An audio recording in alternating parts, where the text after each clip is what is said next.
Robert Ashford adjusted his worn canvas jacket and ran his fingers through his deliberately unkempt hair as he entered the elegant dining room of the Grand Metropolitan Hotel. At 54, he had built one of the most successful restaurant chains in the country. But today he was not Robert Ashford, CEO. Today he was simply Bob, a middle-aged man in modest clothing looking for a good meal. This was his ritual whenever he was considering acquiring a new property. He believed you could only truly understand a business by experiencing it as an ordinary customer would. The Grand Metropolitan had been struggling financially, and Robert was considering whether to add it to his portfolio of upscale establishments. The maitre d' looked him up and down with barely concealed disdain. Robert's flannel shirt and casual jacket clearly did not meet the restaurant's usual standards, but the man was too professional to turn him away outright. "Table for one, sir?" The maitre d' asked with polite coolness, leading Robert to a small table tucked away near the kitchen doors, far from the prime seating areas where well-dressed patrons enjoyed their meals. Robert settled into his chair and observed the restaurant's operations with the trained eye of someone who understood every aspect of the hospitality business. The decor was elegant, but showed signs of deferred maintenance. The staff moved efficiently, but with the subtle tension that often accompanied financial uncertainty. His server approached with a professional smile that did not quite reach her eyes. She appeared to be in her late 20s, with brown hair, pulled back neatly, and the kind of graceful bearing that suggested she took pride in her work, despite whatever challenges she might be facing. "Good evening," she said warmly. "My name is Claire, and I will be taking care of you tonight. Can I start you with something to drink?" "Just water for now," Robert replied, noting the genuine kindness in her voice. "And I think I would like to try your ribeye steak. Medium, rare." "Excellent choice," Claire said, jotting down the order. "That comes with your choice of potato and seasonal vegetables. Would you prefer the garlic mashed potatoes or the roasted fingerlings?" "Garlic mashed sounds perfect," Robert said, appreciating her attentiveness to detail. As Claire moved away to place his order, Robert continued his quiet assessment of the establishment. He watched her interact with other tables, noting how she remembered regular customers' preferences and handled a difficult complaint with grace and patience. There was something special about her approach to service that went beyond mere professionalism. When Claire returned with his water, Robert engaged her in casual conversation. "Have you worked here long?" "About 3 years," Claire replied, refilling his glass with practiced efficiency. "It is a wonderful place to work. The management really cares about both the staff and the guests." Robert detected something in her tone, a slight strain that suggested not everything was as wonderful as she claimed. He had heard rumors about the hotel's financial difficulties, and he wondered how much the staff knew about their uncertain future. 20 minutes later, Claire returned with his steak, perfectly prepared and beautifully presented.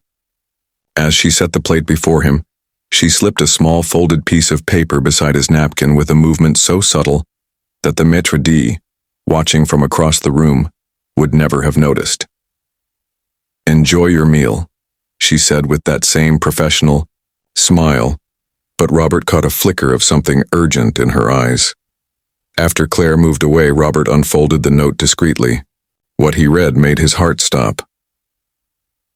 "The kitchen staff has not been paid in 6 weeks. 3 servers have left because they could not afford to keep working without wages.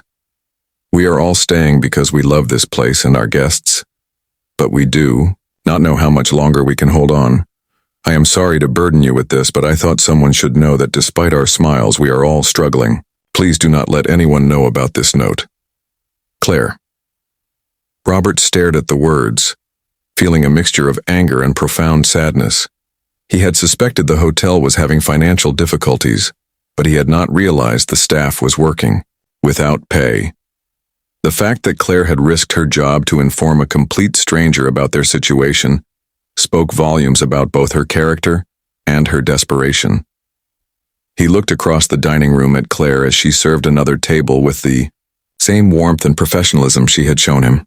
Knowing what he now knew, her dedication was even more remarkable. She was working without compensation, uncertain about her future, yet still providing exceptional service to every guest.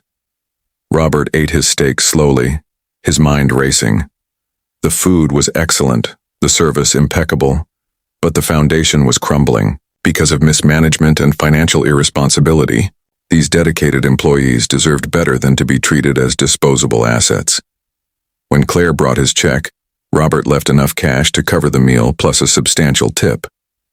As she collected the payment, he caught her eye and said quietly, "Thank you for everything, Claire. Your note was enlightening."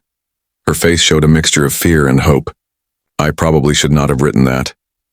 "You absolutely should have," Robert assured her.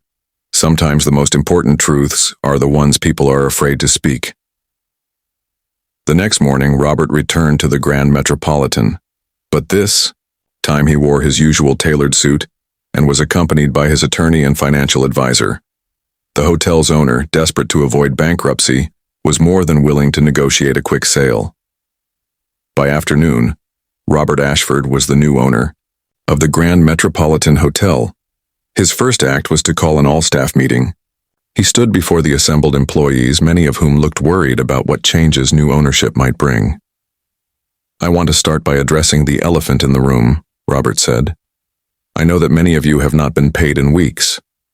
I also know that despite this unconscionable situation, you have continued to provide exceptional service to our guests." He paused, looking directly at Claire, who stood near the back of the group. "Your dedication and professionalism under these circumstances is extraordinary. Effective immediately, all back wages will be paid in full, with a bonus to acknowledge your loyalty during this difficult period." The relief in the room was palpable. Several staff members wiped away tears, and Robert could see the weight lifting from their shoulders. "Furthermore," he continued, "I want you to know that this hotel will operate with the highest standards of employee care. You are not just workers, you are the heart of this establishment. Your well-being and job security are my priority." After the meeting, Claire approached him privately. "You are the man from last night, are you not? The one who ordered the steak?" Robert nodded. "I am Robert Ashford, and yes, I was your customer yesterday evening." Claire's eyes widened as she recognized the name. "You bought the hotel because of my note?" "I bought the hotel because it is a sound investment," Robert replied. "But your note showed me something invaluable, that this place has staff worth investing in. Your courage to speak up for your colleagues despite the personal risk told me everything I needed to know about the character of the people who work here." Claire's eyes filled with tears. "Thank you for listening. Thank you for caring. Thank you for reminding me why I got into this business in the first place," Robert said. "It is not about profit margins or market share. It is about creating places where people can build careers they are proud of and serve guests who leave feeling valued."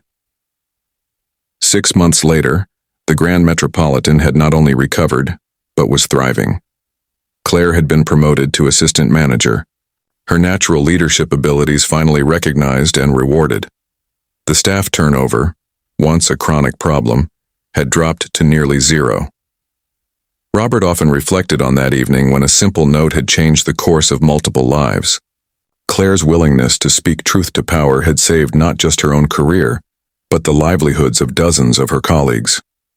Sometimes, he realized, the most profound business decisions are not made in boardrooms or based on financial projections. Sometimes they are made in the quiet moment when someone finds the courage to slip you a note that reveals the humanity behind the spreadsheets.